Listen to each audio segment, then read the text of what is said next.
Hello बच्चों, तो आज हम बात करेंगे ट्रिपल सी के बारे में। ठीक है, क्या होता है ट्रिपल सी, कितने टाइम में इसका सर्टिफिकेट मिलेगा, कौन से एग्ज़ाम में मांगा गया है। तो आपने देखा है कि उत्तराखंड में अभी जो है यूके ट्रिपल एससी के फॉर्म आए हैं और उन्होंने ये कहा था कि ये कंपलसरी नहीं है, लेकिन अभी एक पोस्ट ऐसी है उसमें ग्राम पंचायत विकास अधिकारी, मैं आपको दिखा, ये जो पोस्ट है इन्होंने इसके लिए जो है इसको कंपलसरी कर दिया है। वैसे ये उत्तराखंड है, यहाँ पे कुछ भी हो सकता है। एक टाइम पे इसको मना कर रहे थे कि ये कंपलसरी नहीं होगा, लेकिन इन्होंने कह दिया कि ये ट्रिपल सी जो है ये होना ही होना चाहिए, न्यूनतम ये उपाधि आपके पास में होनी चाहिए। सबसे पहले तो बात करते हैं ट्रिपल सी होता क्या है। तो ये होता है कोर्स ऑन कंप्यूटर कॉन्सेप्ट। ठीक है, टोटल 80 घंटे का इसको कोर्स माना जाता है। यानी अगर आपने ये एग्ज़ाम क्वालिफाई कर लिया तो इसका मतलब ये है 80 दिन, सॉरी, कि आपने कम से कम 80 दिन का कंप्यूटर कोर्स पूरा कर लिया है। ठीक है, तो होता कब है, कब इसके एग्ज़ाम होते हैं? तो इसके एग्ज़ाम जो होते हैं 365 दिन, साल के 365 दिन जो है आप इसको ऑनलाइन अप्लीकेशन डाल सकते हो। इसमें कुछ कंडीशंस होती हैं कि जैसे आप अभी नवंबर में एप्लीकेशन डाल रहे हो उसकी ऑनलाइन की। ठीक है, तो आपको नवंबर के बाद एक महीना छोड़ना पड़ेगा और दूसरे महीने के बाद में, यानी एक महीना छोड़ के दूसरे महीने में आपका जो है ये एग्ज़ाम हो जाएगा। ठीक है, अगर आप एग्ज़ाम क्लियर कर लेते हो तो ये आपका जो सर्टिफिकेट है ये 5 साल चलेगा, 5 साल के लिए वैलिड होगा। 5 साल के बाद छठे साल आपको अगर चाहिए तो दोबारा इसको बनाना पड़ेगा, यानी दोबारा एग्ज़ाम देना पड़ेगा। फ़ीस कितनी होती है? तो फ़ीस होती है 590 रुपये में। मैं इसका पूरा फॉर्म इसी वीडियो में भर के आपको दिखाऊंगा। 590 रुपये इसकी फ़ीस होती है। ठीक है, और इसको भरते किस तरीके से हैं, कैसे करते हैं, वो मैं आपको बताता हूँ। उसके बाद अगर ये आपने एग्ज़ाम क्लियर कर लिया तो 5 साल के लिए वैलिड होगा। आप मान लेते हैं क्लियर नहीं कर पाए तो आप एक सेशन यानी एक महीना छोड़ के अगले महीने दोबारा इसको जो है आप एग्ज़ाम डाल सकते हो। तो चलिए देखिए, इसको देखते हैं ज़रा कैसे भरते। तो देखिए, सबसे पहले तो आपको जाना है गूगल पे।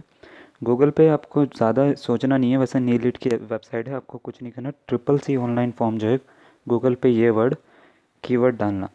कीवर्ड डालते ही क्या होगा, एक ऐसे पेज खुलेगा और इससे सबसे ऊपर जो आ रहा है ना, क्या दिख रहा है, student.neelit.gov.com.in। इस पे जो है आप क्या करोगे, यहाँ पे क्लिक कर दोगे।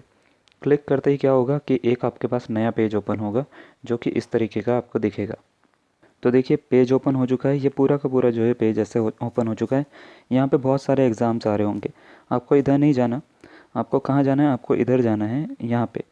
यहाँ पे देखिए बहुत सारे आपको दिख रहे हैं, सर्च इंस्टीट्यूट, रीजनल सेंटर्स, और ये अप्लाई ऑनलाइन जहाँ पे ये दिख रहा है ना, यहाँ पे आपको क्लिक करना है। यहाँ पे आप जैसे ही क्लिक करोगे तो आपको क्या होगा कि एक नया पेज ओपन होगा और वो इस तरीके का दिखेगा। चलिए, तो ये नया पेज आपके पास में ओपन हो गया है। इसमें आपको क्या करना है कि यहाँ पे जो दिख रहा है आईटी लिटरेसी प्रोग्राम, इस पे जाना है और इस पे देखिए यहाँ पे पूरा का पूरा लिखा होगा कोर्स ऑन कंप्यूटर कॉन्सेप्ट, यानी ट्रिपल सी। यहाँ पे क्लिक कर देना है। क्लिक करते ही क्या होगा कि एक फॉर्म ओपन करेगा ये इस तरीके से, और ये वाला पेज जैसे ही ओपन होगा तो ये इस तरीके से पूरा का पूरा दिखेगा। ठीक है, यहाँ पे आपको ये चेक बॉक्स जो दिख रहा है यहाँ पे क्लिक करना है। क्लिक करने के बाद में आपको आई एग्री एंड प्रोसीड, जो कि आपको यहाँ पे दिख रहा है, इस पर क्लिक कर देना है। ठीक है, जैसे ही आप इस पर क्लिक करोगे तो यहाँ पे क्लिक करते ही आपके पास एक नया फॉर्म जो है वो ओपन हो जाएगा। तो हमने क्लिक कर दिया है यहाँ पे, देखिए ज़रा, और ये फॉर्म पूरा का पूरा आ गया हमारे पास में।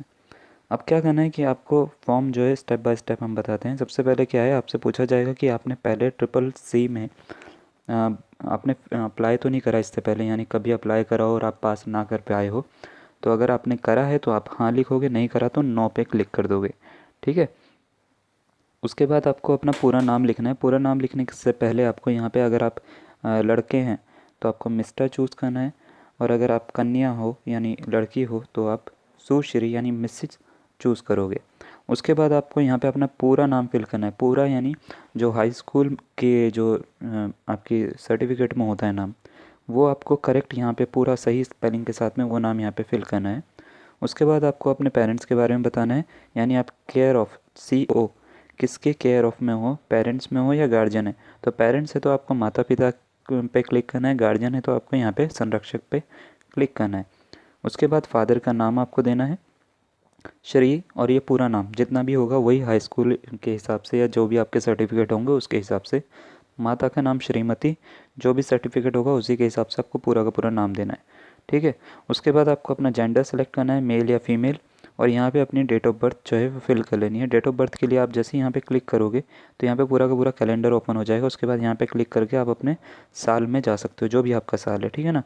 वहाँ पे जाके आप उसको क्लिक कर सकते हो। 2000 है तो 2000, 3000 है, 3000 कह रहा हूँ, 1999 है, 95 है, तो उस हिसाब से आप यहाँ पे मंथ चूज़ करिए, डेट चूज़ करिए और आपका ये हो जाएगा, ठीक है। इसी तरीके से आ जाते हैं कैटेगरी में। कैटेगरी में आपको ये दिया जाएगा कि आप कौन सी कास्ट के हो, जनरल के हो, किसके हो, एससी के हो, एसटी के हो, ये आपको क्लिक करना है यहाँ पे। ऑक्यूपेशन आपका क्या है, अगर आप कोई गवर्नमेंट एम्प्लॉय हो, ठीक है, तो आप यहाँ पे क्लिक करोगे। नॉन गवर्नमेंट हो यानी सेल्फ एम्प्लॉयड हो तो यहाँ पे होगे।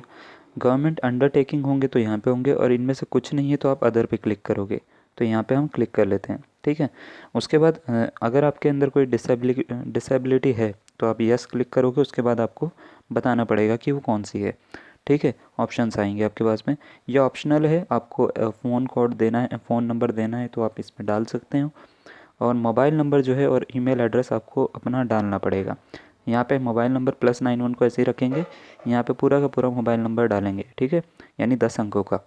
यहाँ पे अपना ईमेल आईडी वो जो वैलिड हो, जिस पे आप सारे के सारे आपके मेल आते हैं और आप कभी चेंज नहीं करते हो, वो आपको फिल आउट करनी है। फिलअप करने के बाद में यहाँ पे आ जाते हैं। एड्रेस जो है आपको यहाँ पे डालना है, एड्रेस लाइन 1, लाइन 2, लाइन 3। क्या है ये लाइन 1, लाइन 2? लाइन 1 में आपका मेन एड्रेस होगा, जहाँ पे आपका हाउस नंबर होगा, ठीक है, आपकी गली होगी। उसके बाद लाइन 2 में आपकी लोकेलिटी आती है, और लाइन 3 में आपकी स्टेट आती है। स्टेट यानी ज़िले के साथ में, डिस्ट्रिक्ट के साथ में, ठीक है। उसके बाद आपका आता है सिटी नेम। सिटी नेम यानी आप कहाँ पे रहते हो, यानी अगर आप देहरादून में रहते हो तो आप देहरादून लिखोगे, किसी और में रहते हो, ठीक है, तो आप वो लिखोगे। राज्य, जौन से राज्य में आप हो वहाँ पे आप चूज़ कर लोगे, ठीक है। जैसे आप उत्तराखंड में हैं हम, ठीक है ना, अभी मान लेते हैं हम उत्तराखंड में, तो उत्तराखंड हमने चूज़ कर लिया। उसी के हिसाब से यहाँ पे नीचे ज़िले आ जाएंगे। तो ज़िले जौन से भी हो, आप चमोली के हो तो चमोली चूज़ करो, अल्मोड़ा के हो तो अल्मोड़ा चूज़ करो, और देहरादून के हो तो देहरादून चूज़ करो, ठीक है। तो हमने चूज़ कर लिया। यहाँ पे इसी के हिसाब से जो है, जहाँ पे आप रहते हो वहाँ पर आपको पिन कोड पता होगा वहाँ का आप पिन कोड यहाँ पे डालोगे। पिन कोड डालने के बाद में आपको ये पूछा जाएगा कि आपकी हाईएस्ट क्वालिफ़िकेशन कितनी है। हाईएस्ट क्वालिफ़िकेशन आप यहाँ पे सेलेक्ट 1 पे जाओगे, और यहाँ पे जाने के बाद में आप ये देखोगे कि आप अगर 10th से कम है आपके हाईएस्ट क्वालिफ़िकेशन, यानी 10th पास नहीं हो, तो आपको जो है यहाँ पे क्लिक करना पड़ेगा। 10th पास हो तो यहाँ पे क्लिक करना पड़ेगा, 12th के लिए यहाँ पे, और 12th के साथ में 10th के साथ में आईआईटी करी है तो यहाँ पे, पॉलिटेक्निक करी है तो यहाँ पे। और अगर मान लेते हैं आपने ग्रेजुएशन या उससे ज़्यादा करा है कुछ, तो आप यहाँ पे करोगे। क्वालिफाइड नहीं हो अगर आप, तो वैसे इसमें एलिजिबिलिटी के नाम पे कुछ नहीं मांगा जाता आपसे। अगर आप क्वालिफाइड नहीं हो, आपके पास में 10th भी नहीं है, कोई और सर्टिफिकेट नहीं है, तो अदर्स पे क्लिक कर सकते हो आप, ठीक है। तो आप क्योंकि इसके लिए भर रहे हो तो आप इसके लिए भी क्लिक कर सकते हो। जो एलटी या किसी और चीज़ का एग्ज़ाम भर रहे हो तो उसके लिए ये वाला आएगा, ठीक है। इस पर क्लिक करने के बाद में हमने क्लिक करा। क्लिक करने के बाद में जो है आपको ये पूछा जाएगा अपने ईयर ऑफ पासिंग क्या है वो, ठीक है। तो आपको वो ईयर डालना है जब आपने पास करा था, कौन सा बैच था आपका पास करने वाला, फाइनल ईयर, ठीक है ना। ईयर ऑफ पासिंग आपको डालना है। उसके बाद आपने किसके लिए कैसे आवेदन किया है।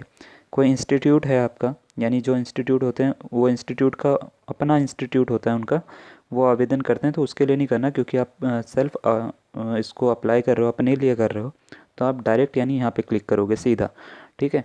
उसके बाद आपसे पूछा जाएगा कि कौन सी परीक्षा के लिए अप्लाई कर रहे हो आप। तो ये नहीं पूछ रहा है कि ट्रिपल सी के लिए कर रहे हो या किसके लिए कर रहे हो, ये आपसे ये पूछ रहा है कि आप एग्ज़ाम साइकिल कौन सा सेलेक्ट करना चाहते हो, हर मंथ का सेलेक्ट करना चाहते हो, या इसमें पूरा का पूरा जनवरी 2021 का आएगा, ठीक है ना। तो एवरी मंथ साइकिल होती है ये, ठीक है। तो अभी जो एग्ज़ाम होगा वो जनवरी 2021 में होगा, यानी अगर आप अभी भरते हो तो दिसंबर छूटेगा, जैसा मैंने आपको बताया था, 1 महीना छूटता है और अगले महीने एग्ज़ाम होता है। एग्ज़ाम भी मैं बता देता हूँ 20 तारीख के बाद होता है इसका, ठीक है, यानी 21-22 के आसपास आपका एग्ज़ाम होगा जनवरी में, ठीक है।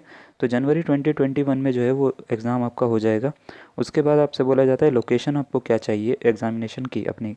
तो सबसे पहले तो आप स्टेट चूज़ करोगे, जैसे मैं उत्तराखंड का रहने वाला हूँ तो मैं उत्तराखंड चूज़ करूँगा, और यहाँ पे मैं चाहूँगा कि कौन सी लोकेशन मेरे को आनी चाहिए, तो यहाँ पे सारे के सारे नाम आ जाएंगे।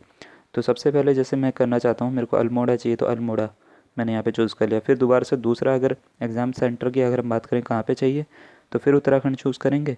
उत्तराखंड चूज़ करने के बाद में यहाँ पे जो भी आपकी लोकेशन होगी वो आप लोकेशन चूज़ कर लोगे, ठीक है। जैसे देहरादून है, देहरादून चूज़ कर लेंगे आप। उसके बाद क्या करना है आपको, आधार कार्ड नंबर यहाँ पे डालना है अपना, जो भी आपका आधार कार्ड नंबर है यहाँ पे पूरा का पूरा वैसे का वैसे ही डाल देना है। ठीक है, आधार के पीछे आपके नंबर मिल जाते हैं, सामने ही मिल जाते हैं आधार के सामने, तो वो नंबर पूरे के पूरे डालने। फिर आपको फ़ोटो चूज़ करनी है अपनी, जो कि फॉर्मेट में होनी चाहिए, जेपीजी या जेपीईजी या गिफ या पीएनजी इमेज होनी चाहिए। गिफ तो मत डालना है, जीआईएफ। ठीक है, जेपीजी या जेपीईजी में डालना। और कम से कम ज़्यादा से ज़्यादा जो है वो 50 KB का होना चाहिए, यानी 50 KB से कम की होनी चाहिए फ़ोटो आपकी। और चूज़ फाइल पे आप क्लिक करना, अपलोड कर देना अपने फ़ोन से या अपने लैपटॉप से, जिससे भी ये चाहो आप कर सकते हो। इसको फ़ोन से भी भरा जा सकता है पूरे फॉर्म को। उसके बाद दूसरे में आपको क्या करना है, 3 चीज़ें आपको टोटल डालनी है। दूसरे में क्या करना है, आपको सिग्नेचर डालना है, इसका भी साइज़ जो है वो 50 KB से कम ही होना चाहिए।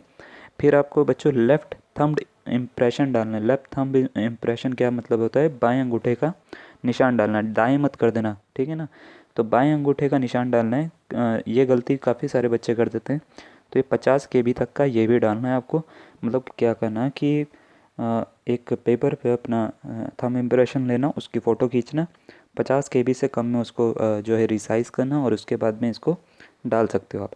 अपलोड करने के बाद में क्या करना है, आपको एक कैप्चा फिल करना पड़ेगा, यानी ये जो ऊपर पूरा का पूरा लिखा हुआ है इसको यहाँ पे फिल करना पड़ेगा अपने कीबोर्ड से। ठीक है, फिल करने के बाद में आपको यहाँ पे क्लिक करना है, और क्लिक करने के बाद में आपको फ़ाइनल सबमिट करना है। फ़ाइनल सबमिट करने से पहले बच्चों पूरा का पूरा एक बार फॉर्म अपना ज़रूर देख लेना। अगर आपको लगता है कहीं पे गलती हुई है या कहीं पे डाउट है तो ज़रूर मुझसे पूछिएगा, ठीक है। तो फाइनल सबमिट करते ही आपका जो है, ये सबमिट करते ही आपका फ़ीस का ऑप्शन आ जाएगा, जिसमें आपको 590 रुपये जो है पे करना पड़ेगा। देखो यहाँ पे लिखा हुआ भी है 590 रुपये, मैं आपको दिखा देता हूँ। तो ये लिखा हुआ है 590 रुपये जो है आपको फ़ीस जो है वो पे करनी पड़ेगी। ये एग्ज़ाम जो है आपका 2 महीने के बाद में होगा। अगर आप जैसे जिस भी महीने इसको भरते हो उसके 2 महीने के बाद में ही आपका एग्ज़ाम हो जाता है, और आपका जो रिज़ल्ट है उसके 1 महीने के बाद में आपका रिज़ल्ट आ जाता है। और अगर सर्टिफिकेट की बात करें तो 1 या 2 महीने के बाद में रिज़ल्ट के सर्टिफिकेट आ जाता है। यानी अगर आप अभी भरते हो तो आपका सर्टिफिकेट जो है आपको अप्रैल तक मिल सकता है, उससे पहले ही मतलब। ठीक है, तो मैं ये कहूँगा कि अगर आपको भरना है तो आप जल्दी से जल्दी इसको भरिए और कोई भी देर मत करिएगा। तो फ़ीस सबमिट करने के बाद में आपका ये फॉर्म सबमिट हो जाएगा। आप इसका प्रिंट आउट निकाल सकते हो। प्रिंट आउट निकालने के बाद में जो है आप इसको अपने पास में रखिए। एडमिट कार्ड जब इसका आएगा तो एडमिट कार्ड एग्ज़ाम से थोड़े दिन पहले ही आपका रिलीज़ हो जाता है, आपको नोटिफाई कर दिया जाता है। वैसे नहीं भी करा जाएगा तो आप ये मान के चलिए कि 2 महीने के बाद आपका एग्ज़ाम है, तो आपका एडमिट कार्ड आप उससे पहले ही चेक करना शुरू कर देंगे आप। ठीक है, तो ये करने के बाद में अब हम थोड़ा सा ये बताते हैं। मान लेते हैं आपको रिज़ल्ट देखना है, तो कैसे देखोगे। चलिए मान लेते हैं आपने एग्ज़ाम दे दिया है और आपको अपना रिज़ल्ट देखना है। 1 महीने बाद में ही उसका रिज़ल्ट आ जाता है। तो यहाँ पे आपको जाना है, ठीक है, जहाँ पे अप्लाई ऑनलाइन गए थे ना, इसके थोड़ा सा नीचे यहाँ पे व्यू रिज़ल्ट लिखा हुआ है। आपको इस पर क्या कर देना है, क्लिक कर देना है। क्लिक करते ही एक नया पेज ओपन होगा, और इस पेज पे भी आपको जो है यहाँ पे एक पूरा का पूरा ऑप्शन मिलेगा कोर्स ऑन कंप्यूटर कॉन्सेप्ट पे, यानी IT लिटरेसी प्रोग्राम में यहाँ पे दूसरा नंबर, इस पर आपको क्लिक कर देना है। ठीक है, CCC+ पे क्लिक मत कर देना आप। तो इस पे जब आप क्लिक करोगे तो आपके पास में रिज़ल्ट का जो है पूरा का पूरा यहाँ पे आ जाएगा। तो आपने जो भी ईयर में आपने उसको एग्ज़ाम दिया है आपको यहाँ पे चूज़ करोगे। ठीक है, जैसे 2020 का 21 का कौन सा है आपका। ठीक है, उसके बाद यहाँ पे नेम चेंज चूज़ करोगे आप, जो भी आपका नेम होगा। ठीक है, उसके बाद यहाँ पे आप डेट डालोगे, रोल नंबर डालोगे, रोल नंबर जो आपको उसके आयोग द्वारा ही दिया जाएगा। डेट डालोगे, डेट ऑफ एग्ज़ाम के डेट ऑफ बर्थ क्या है आपकी, और यहाँ पे कैप्चा कोड जब डालोगे तो आपका रिज़ल्ट जो है वो शो हो जाएगा फाइनल सबमिट करते ही। ठीक है, यहाँ पे तो ये देखिए हमने इस तरीके से आपको पूरा का पूरा CCC के बारे में पूरा का पूरा बता दिया है। अगर अभी भी आपको कोई डाउट है, ठीक है, तो आप पता कर सकते हो हमारे से। अगर आपको रोल नंबर नहीं पता तो आप नेम से अपने भी सर्च कर सकते हो, या एप्लीकेशन नंबर आपको पता है तो उससे भी आप यहाँ पे सर्च कर सकते हो। यहाँ पे ऑप्शन चेंज हो जाता है। ठीक है, तो अगर आपको अभी भी कोई डाउट है तो आप हमारे से पूछ सकते हो। और इसी के साथ ही जो है ये वीडियो हम समाप्त कर रहे हैं। आपकी अच्छी लगी है तो सब्सक्राइब ज़रूर करिएगा। धन्यवाद।